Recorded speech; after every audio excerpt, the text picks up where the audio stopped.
నమస్తే అండి. ఈరోజు మునక్కాయ ఆవకాయ ఎలా పెట్టాలో చూద్దాం. దీనికోసం 400 గ్రాముల మునక్కాయలను చిన్న చిన్న ముక్కలుగా కట్ చేసి ఆయిల్లో వేయించి పక్కన పెట్టుకోవాలండి.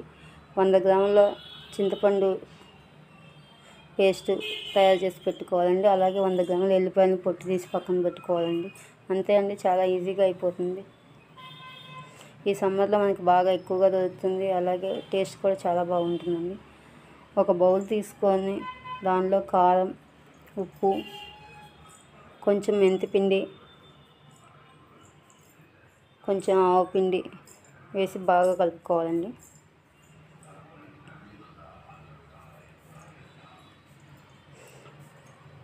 దీనిలో ఆయిల్లో వేయించి చల్లబెట్టుకున్న మునక్కాయ ముక్కలు వేసి బాగా కలపాలండి.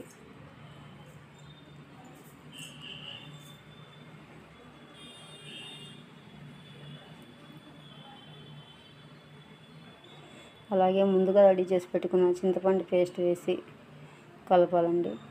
అలాగే పొట్టు తీసి పెట్టుకున్న ఎల్లిపాయలు కూడా వేసి బాగా కలపాలండి.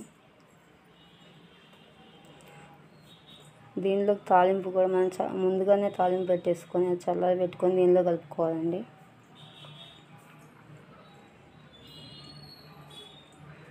దీనిలో ముందుగా రెడీ చేసి పెట్టుకున్న తాలింపు వేసి కలిపేస్తున్నాండి.